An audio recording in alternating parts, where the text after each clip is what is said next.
네, 시작하도록 하겠습니다. 야권위원 해초간을 의결한 방심위, 유일임 위원장의 적반하장은 어디가 끝입니까? 유일임 방심위원장이 여권 추천위원들과 공모해 야권 추천위원 2명에 대한 해초간을 의결했습니다. 유일임 위원장의 적반하장이 끝을 모르고 계속되고 있습니다. 수사받아야 할 사람이 거꾸로 문제 제기를 하는 야당 위원들을 자르려는 것이 윤석열 대통령이 말하는 정의입니까? 윤석열 대통령과 대통령의 아바타들에 의해 우리 사회의 도덕과 정의가 땅에 떨어지고 있습니다.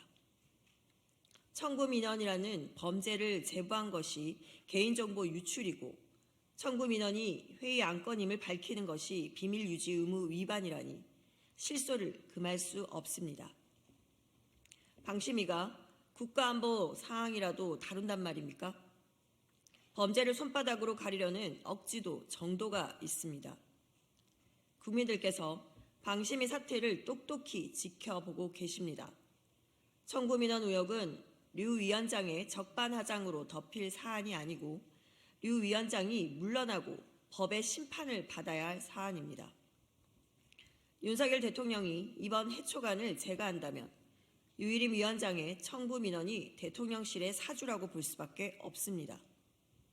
또한 윤석열 정부가 범죄를 척결하는 사법 정의를 지키는 정부가 아니라 범죄자의 뒤를 봐주는 법적 카르텔 정부임을 공인하는 꼴이 될 것임을 분명히 경고합니다. 윤 대통령은 이러한 기형적 사태를 만들어서는 안 됨은 물론이고 방심위가 더 이상 식물기구가 되지 않도록 위원장을 즉각 해촉해야 할 것입니다.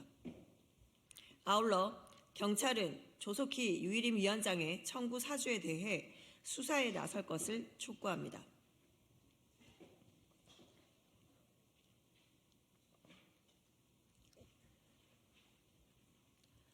감정 불가인데 MBC에 정정보도하라는 판결이 맞습니까? 윤석열 대통령의 미국 방문 당시 비서거 논란에 대해 법원이 문화방송에 정정보도를 하라고 판결했습니다. 코미디 같은 대통령의 비서거가 코미디 같은 판결로 이어지다니 나라 망신입니다. 60%에 가까운 국민이 바이든으로 들린다고 답했습니다.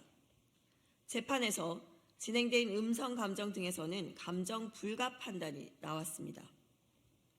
재판부는 사실과 다른 보도인지 진위가 가려지지 않았는데 무엇을 근거로 외교부에 손을 들어주었습니까? 법원이 윤석열 정부의 눈 가리고 아웅에 동참한 꼴입니다.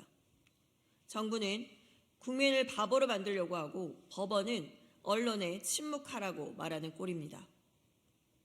국가 위상을 깎아먹고 있는 것은 억지 소송을 벌이며 대통령의 비속어를 부인하는 정부와 부하내동하는 법원입니다. 대외 활동 중 비속어를 사용한 윤석열 대통령님을 모르는 국민은 없습니다. 사슴을 가리켜 말이라고 할 수는 없습니다. 오늘의 판결은 국민이 대통령실과 외교부에 이어 법원마저 불신하는 계기가 되지 않을지 우려스럽습니다. MBC는 즉각 항소의 뜻을 밝혔습니다. 이어지는 재판에서 진실에 기반한 판결이 나오기를 바랍니다.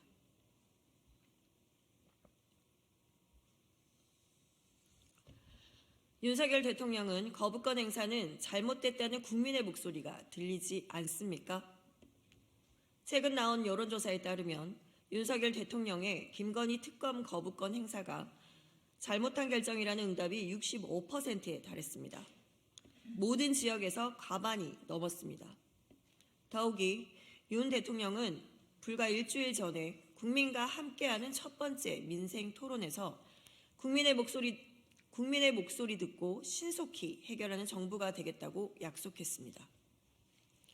윤석열 대통령은 65% 국민의 목소리가 들리지 않습니까? 아니면 국민의 목소리 또한 듣고 싶은 것만 선택적으로 듣겠다는 뜻입니까?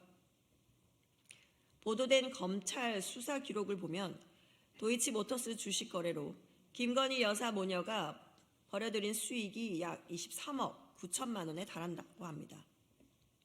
그런데 10억대 이상 수익을 올린 전주 6명 중에서 김건희 여사 모녀만 수사를 받지 않았고 나머지 전주들 모두 검찰의 기소 대상에서 빠졌다고 합니다. 김 여사 모녀를 감싸려는 검찰의 파렴치한 수사 행태가 주가 조작으로 수익을 얻은 전주들에 대한 기소마저 막았던 것입니다. 도둑을 잡아야 할 검찰이 도둑과 한패가 된 꼴입니다. 검찰의 수사 기록은 더더욱 특검이 필요함을 역설하고 있습니다. 김건희 여사에 대한 수사를 막기 위해 국민 명령을 거부하고 헌법적 권한을 사적으로 남용한 윤석열 대통령에 대한 국민의 분노가 임계점에 다다랐습니다. 윤석열 대통령은 국민의 해초리가 두렵다면 김건희 여사 주가 조작 의혹을 제대로 수사할 수 있도록 특검을 수용하십시오.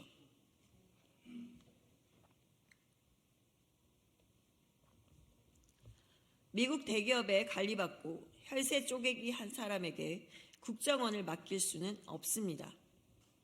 조태용 국가정보원장 후보자가 상습적 법카 쪼개기 결제를 했다는 의혹이 불거지고 있습니다. 쪼개기 결제가 21차례이고 업무 추진비를 결제한 날짜와 실제 일정이 진행된 날짜가 다른 경우도 119건에 달한다니 정말 알뜰한 도둑질입니다. 주택임대 방식을 통해 초거대 외국 기업의 관리를 받았다는 의혹과 음주운전 전가, 자녀 병역 문제, 상습적인 법인카드 쪼개기까지 윤석열 대통령의 인사참사는 끝날 줄을 모릅니다. 초거대 외국 기업에서는 거액 임대료를 받아내고 국민 혈세를 쪼개기해서 쓰는 알뜰함으로 국정원 예산을 아끼라는 뜻의 인사입니까? 더욱이 국익에 큰 영향을 미치는 정부 고위층이 초거대 외국 기업으로부터 경제적 이익을 제공받아온 행태는 국익에 큰 위협이 될 수밖에 없습니다. 국익이 달린 민감 정보를 다루는 정보 수장으로 부적절합니다. 그런데도 이런 사람에게 국정원을 맡기겠다는 말입니까? 지금까지 나온 유형만으로도 조태용 후보자는 국정원장으로 자격이 있는지 의심스럽습니다. 윤석열 대통령은 부적절한 인사를 고집하지 말고 이제라도 국익에 도움이 되는 인재를 다시 찾기 바랍니다. 이상입니다.